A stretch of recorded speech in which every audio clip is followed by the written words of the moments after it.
weird. In Germany, it's called American Fighter, Weird. I think, and like in English, the whole series is kind of weird because the first one's called American Ninja, American Ninja 2, American Ninja 3, American Ninja. No, I think then it's American Fighter 4 and American Fighter 5. It's kind of strange. Mm-hmm. And I think the last one isn't even with Dudikov anymore. Well, what a shame. No, not 5, but he does come back for 4. So it was kind of hard to figure out the plot and write down what it's about because there is not much of a plot, to be honest. Okay. I think it goes like this: the U.S. Army is company is stationed on the Philippines. And there's this new guy who's really good at martial arts. It's Michael Dudikoff. Yes. Who's a terrible actor, by the way. Oh, he's so good though in this. Right. And one day, like one of their convoys gets ambushed by some ninjas, of course, and the new guy rescues the colonel's daughter. And apparently, there's that French guy on this island, and he wants to make some sort of deal. And he has a private army of ninjas, and that's all I could figure out. I have no idea what it's about, honestly. 1985's American Ninja, rated 5.5 on IMDb. We got to get that up. We got to rate this 10s, everybody, just so it bumps up that fucking rating there. I mean, no surprise, the acting is so terrible. And also, camera and editing are hilarious, honestly. Like the action scenes, it's so bad. I had such a good time. That's good that you had fun with it. Like, you had fun with it. And also, dude, it totally sucks. But sometimes like pure trash is just really fun. So I wish I could comment on some things, but honestly, I have not seen this in like 25 fucking years, probably 30 years, because I watched the hell out of it when I was a kid. Yeah. And dude, it feels like a movie a 12-year-old would make, Yeah. Just a movie about ninjas. Yeah. Yeah, I mean, there's a lot of ninja shit honestly, in the 80s, to be honest.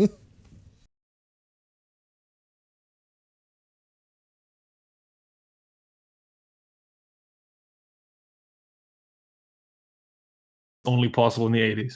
Yeah. So it was cool. I like to watch it, but it's not good at all. Yeah, it's like so bad it's good. It's right. It's one of those. Absolutely falls into that category. Really good time. I'm glad you did. Yeah. I have no idea why I watched it, but it was fun. Rated R too. Rated R. Was it? Yeah, but come on. Was it? I can't remember. You can't take any shit happening in this film seriously. So. See, I would like to watch this again. I don't know if I'd watch the whole series though. I think I'm not sure. I might watch the next one, but we'll see. See, American Ninja 5, they drop the ball too, and they go PG-13. I mean, a 2.9. It's rated. I mean, that's kind of interesting though. I want to see how bad it actually is because it can't get in.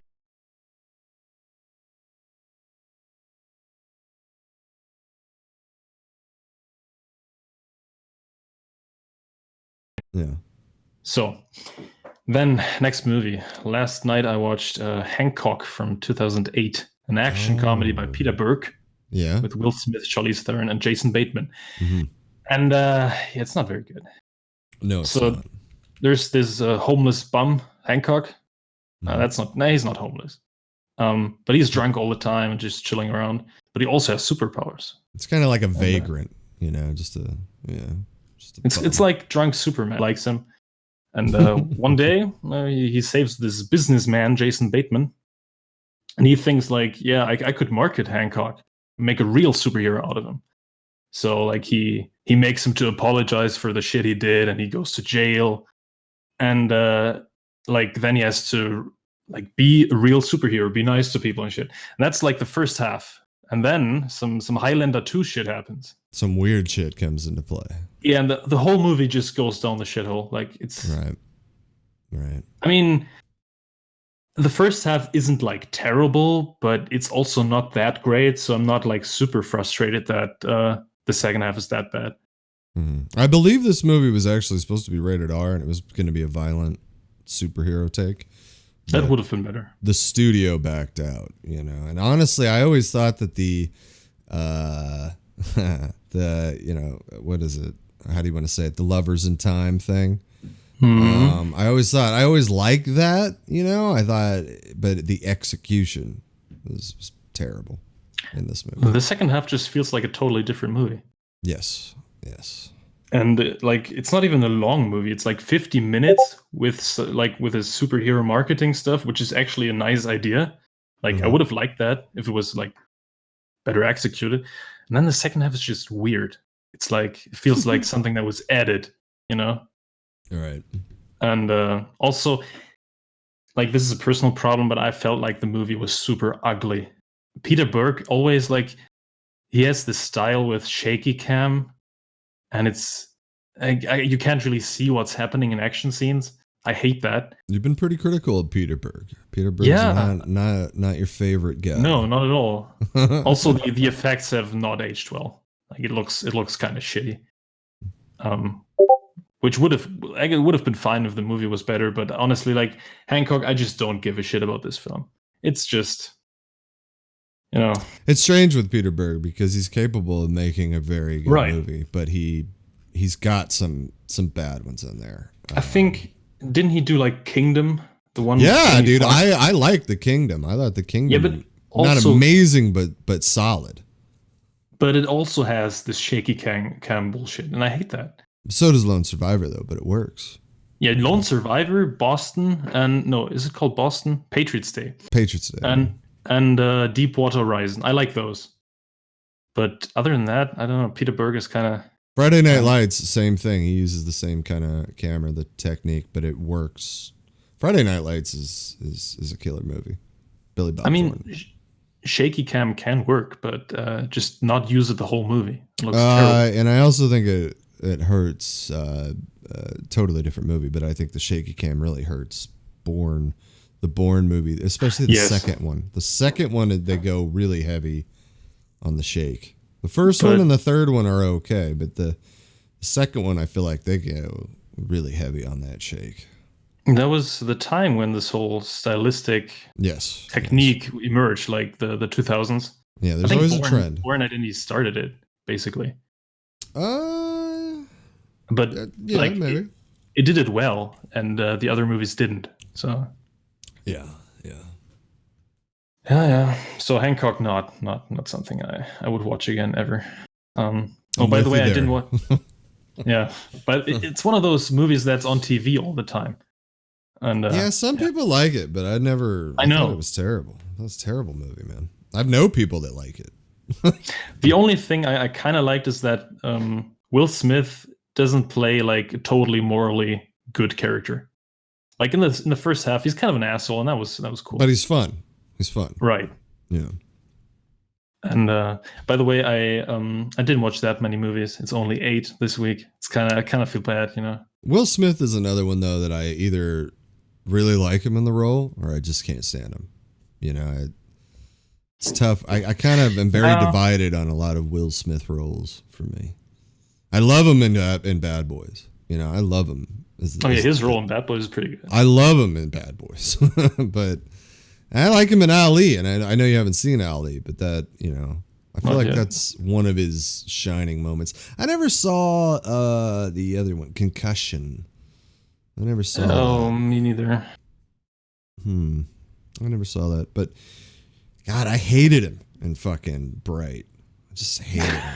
We don't have to talk about Bright. Bright, which is so weird because I actually like him in Suicide Squad. It's just weird to me. Like I don't understand why same director can make me like him in one movie. The movie's not really that good without all that shit. But God forbid. I still don't like the fucking ghetto orcs and shit. I mean, it's just that's just a David Ayer thing. Weird fucking movie. Bright. Anyway, go ahead. Yeah. So you only watched 8, you said? 8 movies, yeah. It's not much. Usually I have 11.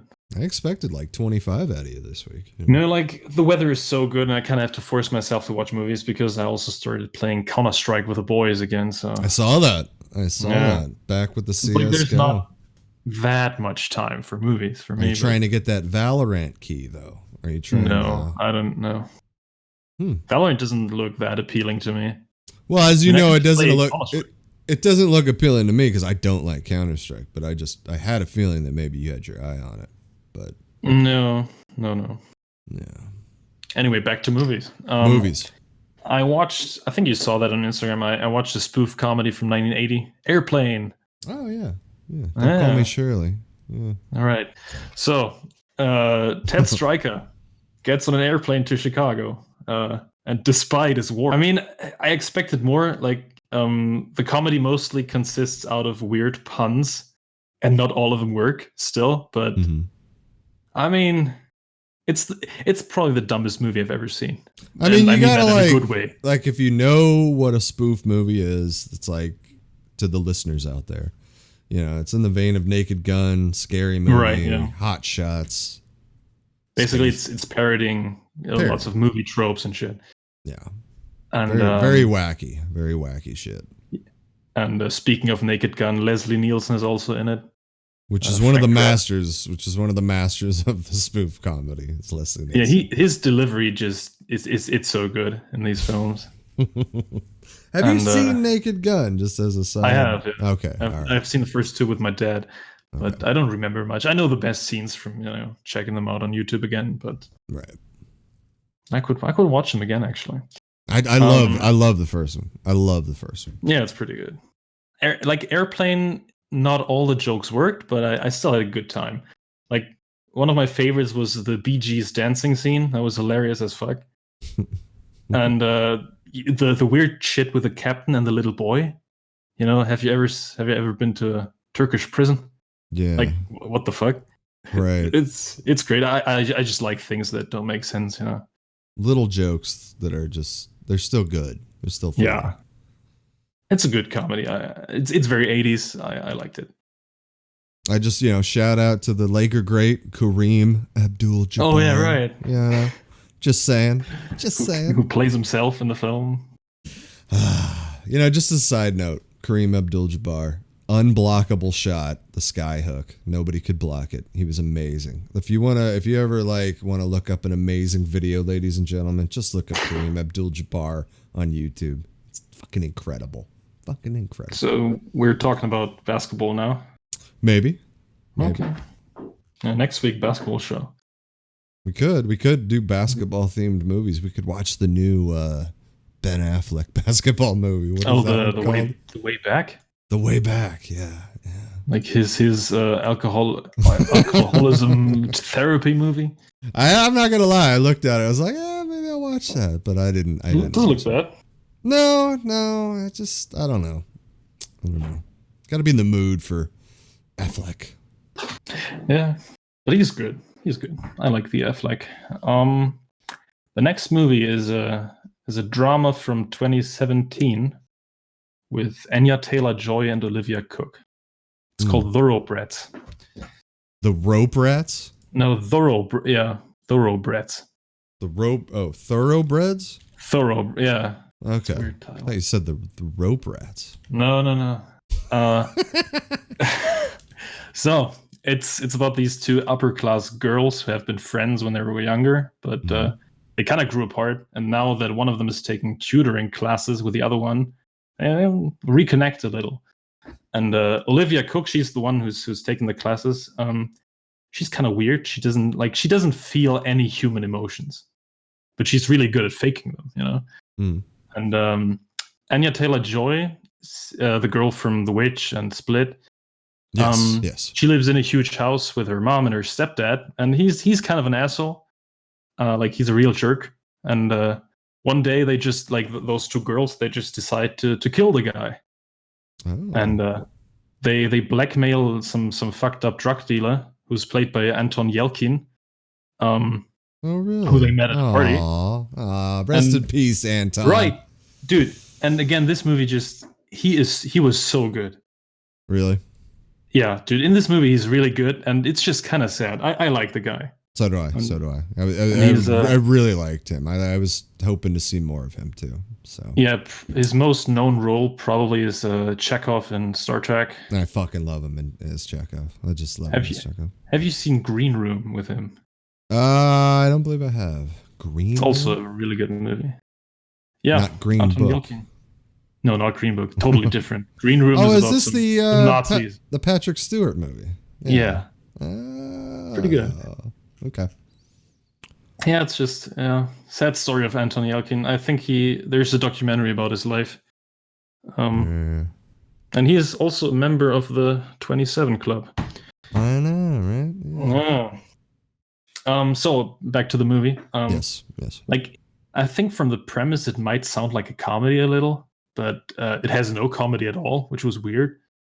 It's like it has more of the tone of a thriller, and like overall, it's very short, and it was okay. I wasn't like hugely impressed. I think when it came out, I heard like people saying like praising it, because it was a small indie movie and everybody raved about it. I don't know. It was okay.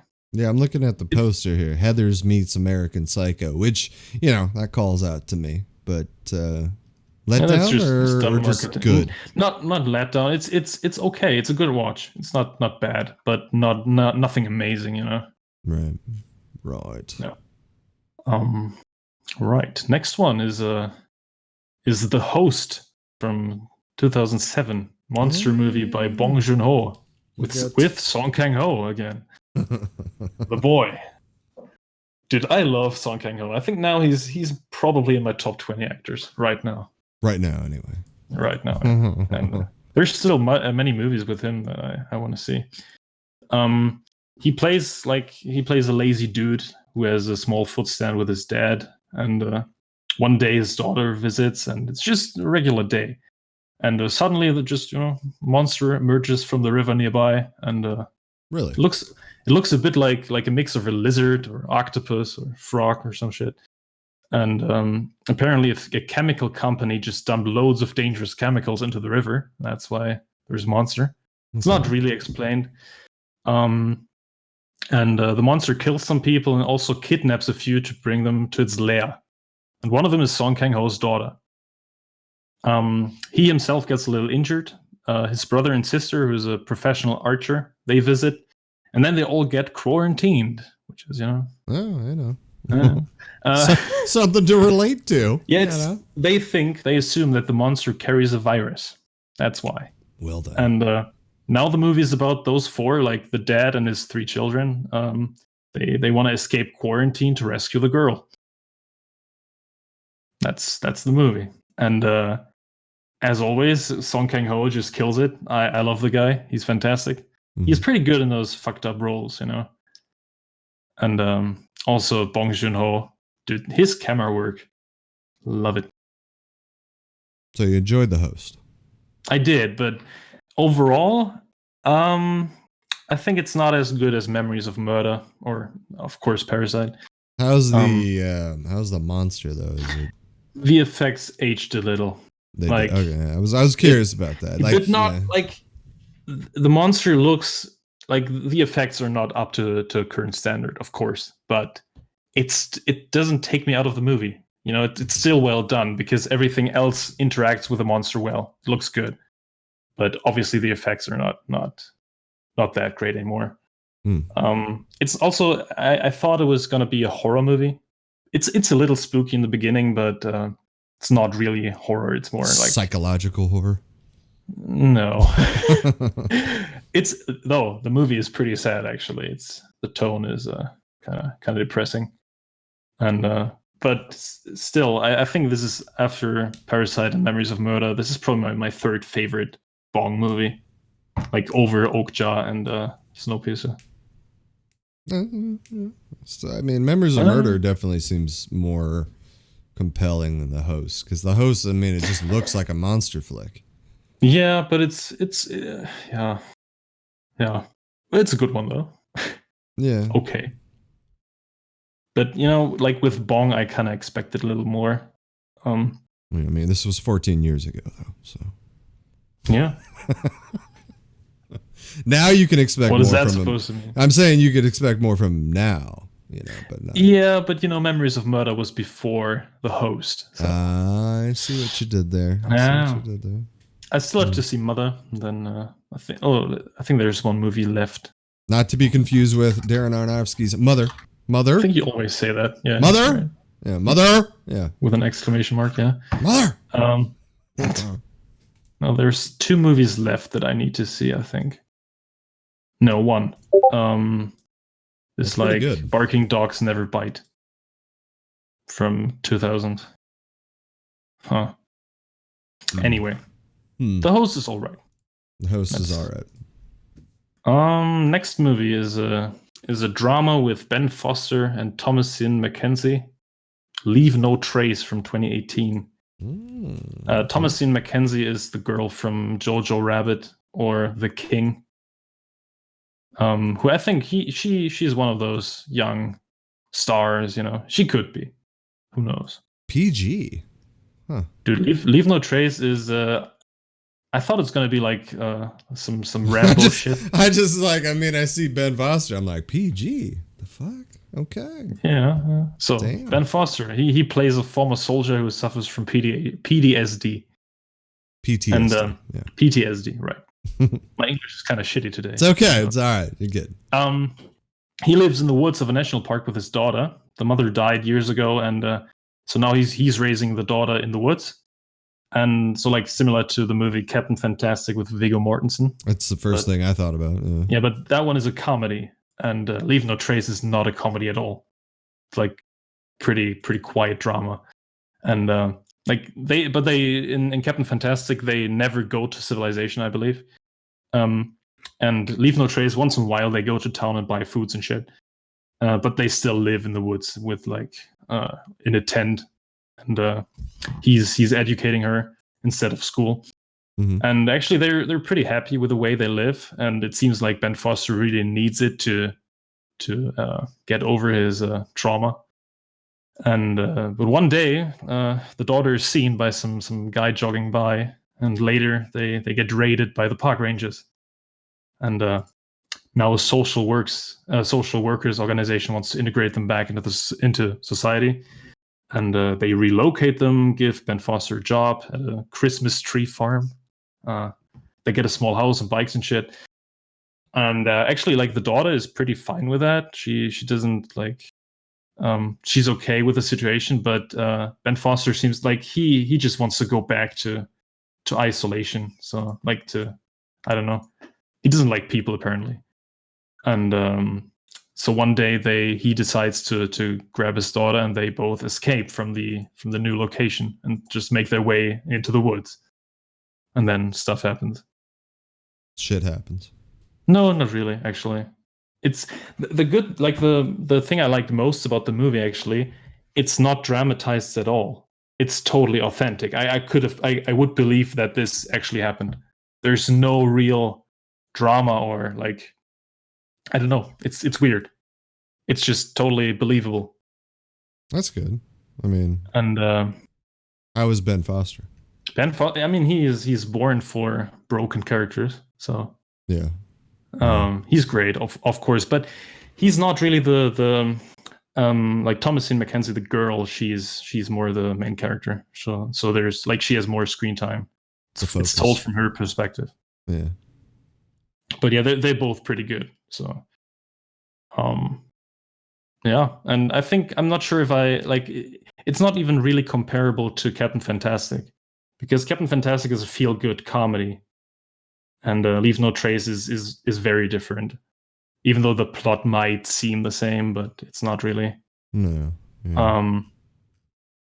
Yeah, I liked it. It's not like there's not much happening, but I like the slow pace. I like that it's like quiet and it's kind of sad, but also there's some passages that are really feel good when they go through multiple communities throughout the way, and it's just really nice. I liked it. It's a small, nice movie. There's not much to say about it. It's like not very exciting or anything, but I like authentic movies, as you know. Yeah. Well then. Yeah. It's actually from the. I mean, I was just looking at the director, but she did Winter's Bone, as you know. I'm a big fan of that. So, never saw that. That's the breakout role for. Yeah. For Jennifer Lawrence, right? J-Law. John Hawkes is amazing in that. Oh, I loved that movie. I thought that movie was awesome because, you know, it just has a really good examination into the mountain people, that live in the U.S. here. Yeah, I mean, I drove through some of that shit when I was a kid. The Ozark Mountains, which I thought was like really fascinating because it's just huge, fucking huge. But yeah, I remember my grandma telling me like, yeah, there's people that live up there, the mountain people, so it's, But what is it about? What happens? It's a girl. She gets wrapped up in her dad's drug dealing. But, it's really good. She has to find her dad, if I recall. So she's looking for her dad. But John Hawkes, who is always like this bit player in a lot of that's true. Deadwood. He was good in Deadwood, but like he never really, is like the showcase. Like he got nominated for that movie. Yeah, I just saw that. So he was really a standout, but J-Law was fantastic in that. I mean, that was probably the first time you saw her, right? Yeah.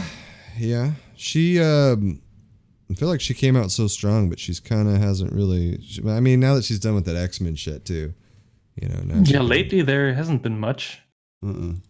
I saw her movie Red Sparrow, which was not very good. You gotta wait for a David O. Russell role to come up again. Like there's some stuff planned with her, but not sure what. Mob Girl. Don't Look Up in Bad Blood. I don't know. Oh, an Adam McKay movie. Don't Look Up. The guy who made Vice and The Big Short. Ooh, untitled David O. Russell project. Margot Robbie, Christian Bale, Michael B. Jordan. All right. Okay. It's like Bale's just a huge draw these days, He is. But he always was. Yeah, but I just feel like he's like the last decade, just picking his roles, except for Exodus, for Exodus, seems to be just killing it lately. I mean, his career was never really on a low point. It's just always making good stuff. What's the next one? Oh, the next one is a prison drama. Ooh. From 1967 with Paul Newman, Cool Hand Luke. There we go. So, war what veteran. we got here is a failure to communicate. Yeah. Some men, they just don't understand. It's a very quotable movie. Very. So, war veteran and homeless bum Paul Newman. He gets sentenced to 2 years in a rural prison. Is it called Chain Gang? On a chain gang? Chain right. Gang, yeah. And first he has to prove himself to his fellow inmates, and later he has to stand up to the strict rule of the warden and the guards. Mm-hmm. So, typical prison movie, actually. And actually, I was surprised. I didn't know that Harry Dean Stanton and Dennis Hopper have small parts. Dennis Hopper was really young then. Kind of funny. When was this made? 67. Yeah, that's around the time, yeah. It was before Easy Rider, so like. Well, Dennis Hopper was in Giant as well. I'm pretty sure Giant was No, he was in Rebel Without a Cause, for sure. You sure he wasn't in Giant as well? Maybe. I'm not sure. Maybe not. But I didn't pay much attention when I watched Giant, to be honest. Yeah, Dennis Hopper, Giant. Oh, really? Swear to God. Huh. Make me question my shit. God damn it. Oh, he plays the dad. 1956. No. God damn, that dude was around for a while. He was born in the 30s, I believe. So, anyway, Cool Hand Luke. Mm-hmm. It seems to me you really like this film, right? I loved it back in the day. Yeah. Back in 1967. I mean, I saw it in my 20s. I saw it in my 20s with my uncle. I see. We were into some Paul Newman movies at the time because I just Paul Newman is the man. Yeah, I just watched Great Escape. As you know, I'm a big fan of The Sting. Yeah. Butch Cassidy's great as well. But I'm more of a fan of The Sting. Yeah, I'm not sure. I would have to see them again, actually. I just love The Sting. I love. Oh yeah, The Hustler's great, but I think he's better in The Color of Money. The Hustler is just, it feels so old when you see it because it's black and white and shit. But it's great. I mean, I enjoy it, but it's much more theatrical, dramatic. Even like Cool Hand Luke is very, dramatic. But that's true, yeah. But I even like George Kennedy in this movie because it's like he got the Oscar. Yeah, you don't see a lot of George Kennedy, but I like him. I'm not like he's not. What I'm saying is like a draw, George Kennedy. I'm not like searching for George Kennedy movies. No, but I always liked him in Cool Hand Luke. Yeah, it's a big role. Like he's kind of a bully in a way. Like he's the big bad guy of the inmates who's like picking on Paul Newman.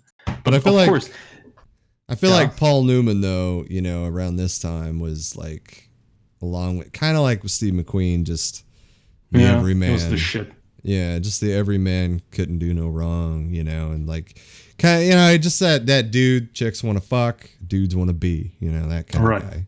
Yeah. So I feel like he was like that for a long fucking time too. I think Paul Newman had a hell of a run, just a hell of a run. Yeah, and when he was old, he still did good movies. Road to Perdition. Yes, Nobody's Fool.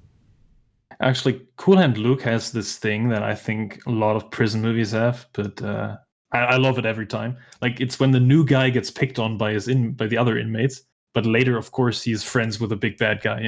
Yeah, and like running the show, kind of. Yeah, that's always what happens, but I like it.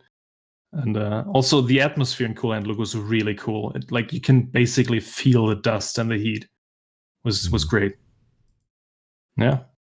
So you enjoyed it? And obviously, yeah, I enjoyed it. But it's like it's a good 7 out of 10 for me. Like it didn't blow me away. It's not an 8, Yeah. Didn't hit the mark for an 8. But dude, obviously it's definitely a classic. I mean, before I watched it, I knew this, like the egg scene and like this the shot with the sunglasses and shit. The eggs. I love the eggs. The eggs. Yeah. Kind of silly, but fun. Yeah. Very iconic though. Mm-hmm. So now the last movie I saw. That's it? We really went through 8 movies already? No, I have one more left. Wow. Yeah, it's not a lot, right? I kind of it's kind of shitty. So the last movie I saw was a movie from 1948. I have a feeling that I know what this is because of your Discord tag the last 3 days. Oh no. No? No, that has nothing to do with that. I was like, damn, I didn't think it came out in 1948. So yeah, it's not Cleopatra. So. No. All right. The movie is by Alfred Hitchcock. It's called Rope with James Stewart. Rope. It's a fake one shot. Oh, a fake one shot. It's a fake one shot, and actually the cuts are not very well hidden.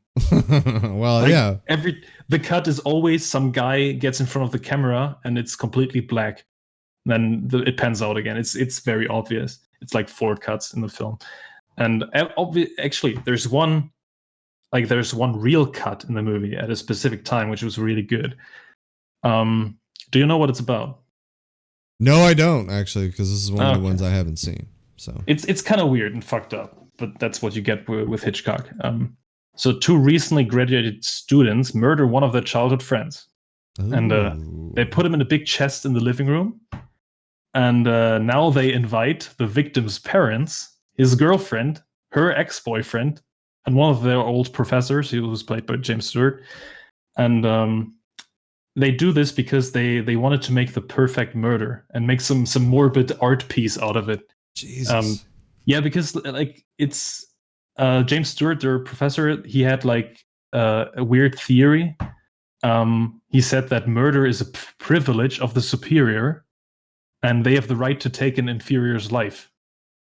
And they took that a little bit too literal, Mm-hmm. Now they want to make this weird art piece out of the killing. It's a weird premise, but it's not really a dark movie. It's more of a comedy, really. And it's very short, actually. It's 77 minutes. It's not totally not even dark. 90 minutes. Totally dark sounding, though. Like Jesus. Yeah, right. Yeah.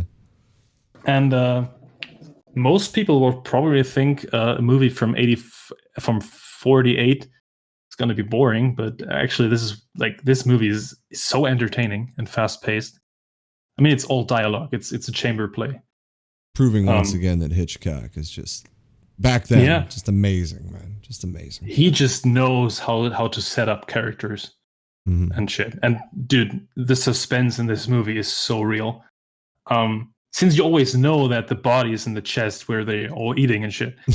So you always know that there's something in the background, you know? Yeah. And that they that it could be revealed. And the dialogue is so well written that basically all lines get additional meaning just by the fact that you know that the guy they're talking about is dead, you know? Yeah. It's so fun. I loved it. And James Stewart, like, he was so different from what I've seen by him. He's a little strange. Like, he kind of reminded me of real life David Lynch. I don't know why. In the movie, the character? Yeah, in the movie. Oh, okay. But yeah, he's amazing. And dude, this movie was so fun.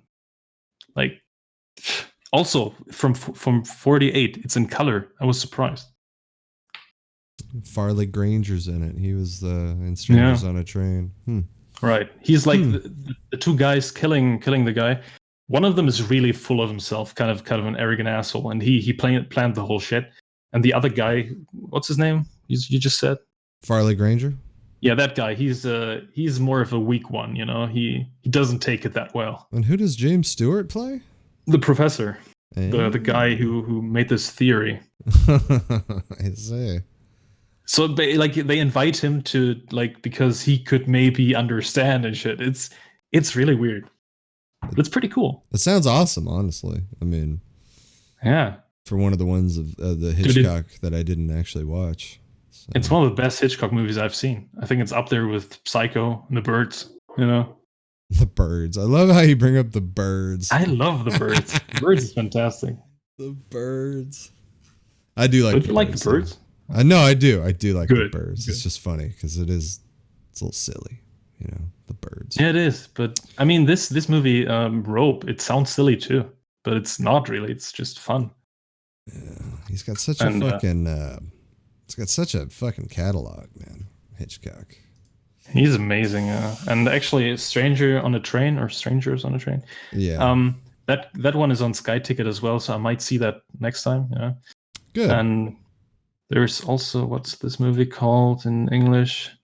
Dial M for Murder. It's also on there. Yeah. Uh-huh. So I'll probably see them too, because Hitchcock so far didn't disappoint. His first feature film, 1925. Yeah, he made movies in 4 decades or 5. His last 76. 76 feature film, yeah.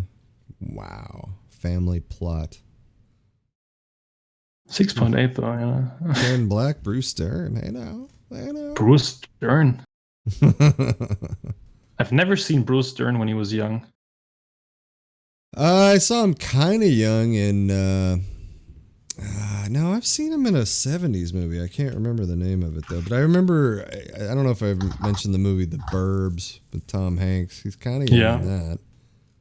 Not really though, he's still old. He was born in 36, so he. It's amazing he's still. It's amazing he's still going. You know, he's still going. What's the movie in the 70s? Actually, lately, Bruce Dern has been in a lot of big shit. Like, he was in Once Upon a Time in Hollywood. He was in The Peanut Butter Falcon. He was in this White Boy Rick with Matthew McConaughey. Did you see White Boy Rick? No, it's on Sky, but I'm not sure if I want to see it because I heard that it's pretty dull. Mm. So. Oh, Black Sunday. I remember I saw that back in the day. My dad made me watch that movie. That's with Bruce Dern? He's in it, yeah. That's in the 70s, though. I mean, he still looks fucking old in the 70s, though. He's just one of those guys that has always looked Bruce old. Dern.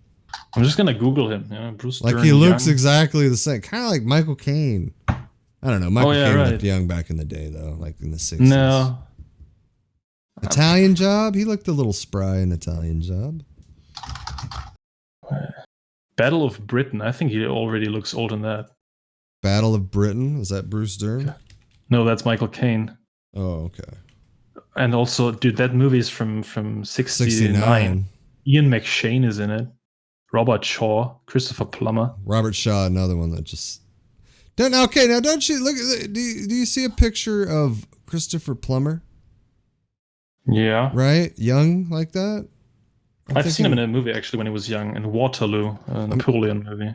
I'm thinking Michael Fassbender plays Christopher Plummer at some point. Right. I'm just saying. Oh, yeah. Totally. I'm just saying. I'm just throwing that out there, even when you Google Christopher Plummer young, there's a picture of Michael Fassbender right next to him. So I'm thinking you and I, we bring to the table the Sound of Music, reboot. What? Yeah, right. Let's just produce a movie. Cast him as the Von Trapp, and who do we get for the gal that sings? I don't know. Melissa McCarthy. No? No. Not for Sound of Music. Sound of Music. Michelle Williams? Oh, no, you don't like her. Yeah, I'd back out of the project if you signed her. Okay. It's done, sad. It's like, where's where's he at? He couldn't make it today for your casting call. But yeah. I don't like that chick, man. I don't know why, actually. It's like, she's pretty alright. She's just fucking... I'm going to say it. She's trash. Okay? Nah, you can say that. It's fine. I just don't care for her. I never have. I mean, I think she's a good actress. I'm not going to say anything about her not being a good actress. I just don't like the roles that she takes, really. I mean, I wouldn't say that I'm a fan of her, so it's like, you can hate her. The only thing that I think I liked her in was Shutter Island. I did like her in Blue Valentine. Blue Valentine is another just fucking... I'm never watching that again. Depressing movie. Yeah, it's a Ryan Gosling movie. I should check it out. It is. It's kind of a... I don't know. I wouldn't say unsettling, but just like... What the fuck am I watching kind of movie? Because it's just kind of a bummer. It's just a bummer. It's a good movie, though. Acting-wise, good, but a bummer, I think she was pretty good in Manchester by the Sea. Yeah, but you think everybody was good in Manchester by the Sea. That's because everybody was good in Manchester by the Sea. Kyle Chandler was good in Manchester by the Sea. Yeah. Everybody, come on. Lucas Hedges was good in Manchester by the Sea. So who else was it? Was it Ben Affleck? Case. Fuck you, dude. Ben Affleck was so good in that, Now, actually, I would say that Casey is better than Ben Affleck as an actor. Oh, I would get behind that 100%. Yeah, 100%. But Ben Affleck is Ben Affleck is a better director than he is an actor. Yeah, but I don't know. That last movie he directed didn't look too fucking good, even though I haven't seen it. Which one was that? That movie where he played the mob dude. Live by Night? Live by Night. Yeah, that didn't look too good. No, that looks kind of generic and whatever. But Gone Baby Gone, The Town, Argo, motherfucker was batting 300 right there. I mean, he knocked those out of the park. So I feel like Ben Affleck is kind of a meme in a way. Like people just kind of make fun of him a little bit, a little too much. Like people are because of Batman. But he was so good as Batman. You know what I mean? Not in BVS he was. But yeah. And he didn't get a proper fucking, Untitled Accountant sequel. Now I'm down for that. I like the Accountant. Is that actually good? Yeah, The Accountant was awesome. And probably a little too much on my part saying it's awesome, but I thought it was a cool movie. Fun movie, anyway. Good cast, so might be tempted. But I feel like Ben Affleck will have a really, he's still capable of making a very good acting movie, too. I think he's better now than he What do you think is his best role? Acting? Yeah. Ooh, that's a tough one. I think he's pretty good in Gone Girl. I like him in Gone Girl, but I don't really feel like that's his. I feel like it's her movie. No, yeah, definitely not. I like him in Argo. but yeah, I more like the story of Argo than. That's a tough one, man. Holy shit! Probably I might have to go The Town because I enjoyed. Yeah, the thing with The Town though is like Jeremy Renner just steals the show. There's another thing there too. So it's like I don't know. Yeah, it's hard call. It could be possibly The Accountant, but that's a big statement. But maybe I could get behind that because that's kind of a sleeper right there. What about Daredevil? No. Or Pearl Harbor? Yeah. Never seen those, and I don't intend to. Oh, I would watch Pearl Harbor at least. Yeah. Pearl Harbor's worth the watch. Yeah, it's fucking probably better than Mayday or Midway. Midway. Mayday. Mayday. Jesus. Yeah. And Armageddon, of course, I gotta recommend Armageddon. Oh, right. That's a movie I've never seen, and it feels weird because it's one of those movies probably everybody has seen, or most people.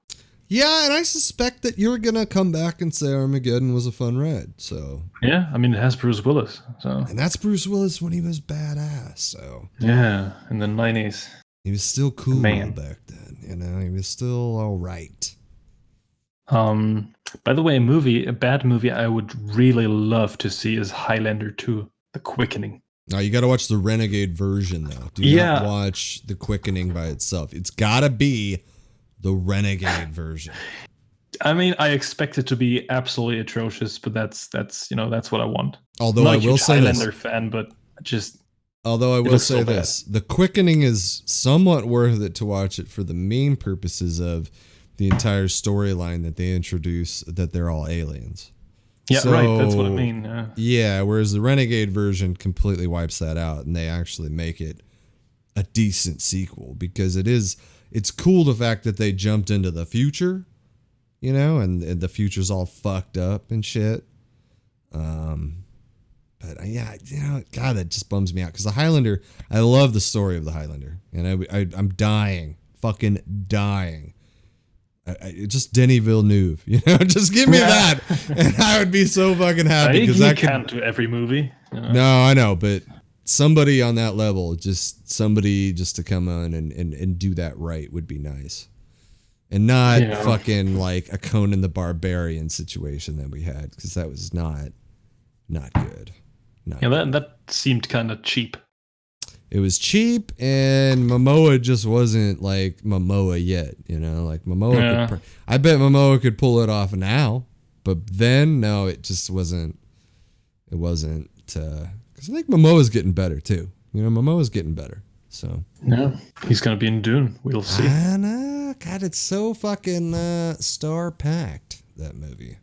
Oh, actually, in Conan, there's one guy from La Haine. That's fun. What about Dave Bautista playing Conan? No. Okay, that was a bad call, actually. He's too old now, too. He's That's too old. True. Yeah. Conan is going to be a tough one to cast, honestly. But Dwayne Johnson. I wouldn't mind Momoa, you know, taking another turn at it, but I don't see that happening. No. I mean, not many people are hyped for a Conan movie. Yeah, it's sad. And it's Conan. Conan. It's not Conan. Conan. Okay. It's Conan. If I ever have a son, you know, we already know what the name's going to be. Conan. So, okay. Fucking A. My son is going to be called Ted Striker. He gets to go to school with a sword on his back. You know? Is that legal? Probably some states, you know. I'm right. Sure. I'm sure. I mean, we're allowed to carry guns on our hip out here, buddy. So it's kind of badass, though. You know? Isn't that cool? I mean, come on. I know you like it. Cool, yeah. But just because I like westerns and outlaw shit. And Arizona is famed for being one of those states that just maintains that Wild West attitude still. So it's kind of been a trip living out here, man. Because I've been living out here since 2010 now, and it's 10 years. It's 10 years. You should carry a gun. I could still do fucking math, buddy. Yeah. All right. I think that's it for today. That was a quick show. Yeah, no, it's an hour. I think an hour is fine. Do we start picking a movie to watch again, or we? We could do that. I mean, other than like when we just talk about the movies I saw, it's kind of I'm kind of under pressure to watch. Yeah, it's kind of I have to watch like enough movies to make it to an hour. Well, I mean, I know you won't lose faith in me either as this, as a co-host of yours, because you know that I just go through these lulls of, and it just, because you think about putting on a movie and then you're like, nah, I need 4 more hours of YouTube watching people die inside, and SJW cringe videos. And, oh, you know what I've been watching lately, bro? You know what I've been watching lately that I love is near-death experiences. God. Yeah, we watched that too. Like my friends and I. Yeah. It's fucking exhilarating watching it. It is, but it's still kind of hard to watch. Even though you know they're not gonna die, but it's the ones on the mountain. There's like one video where this dude's on a mountain and he's stuck up there on a fucking snow mountain and he's just slowly working his way down with his little picks and his fucking little tiny fucking. Oh my God! I couldn't breathe, but it's good because now I never have to do that. I can just enjoy it. Okay, sounds like enjoyment. I'm just saying. I've discovered that about myself that I really enjoy. I totally see the appeal, though. Yeah, because it's the knowing that they're all right that makes it good to watch it. Yeah, right. Like death compilations, I would want to see that. I've seen many of those. I've seen some death videos too, but it's horrible. I don't like it. The famous Faces of Death from back in the 80s and early 90s. I watched probably 5 of those, and they're terrible. It's terrible. You don't want to watch that shit. No. Yeah. Everything is so much more hard to watch if it's real. Yeah. Like in a movie, I can see basically anything because I know back in my head it's not real. But people dying for real is not cool. Yeah. No, but people getting hurt and almost dying, that's totally fine. That's hilarious. Yeah, somewhat. I do think I'm a bit of a psycho because I will laugh if like people are like crying and shit, but then only to an extent. Like I'm not laughing at kids. I hate it when kids are crying, like because I feel like they're getting bullied and you got to protect them in a way. Yeah. But grown men fucking crying and shit. I mean, that shit's hilarious to me. I'm sorry. It is. That's just a nice way to end this episode, I think. Happy Friday, everybody. Amen. Have a good weekend, man. Yeah, you too. Take care. That's going to do it, ladies and gentlemen, for episode 25 of Stairway to Cinema. Have a good weekend. Have a good weekend.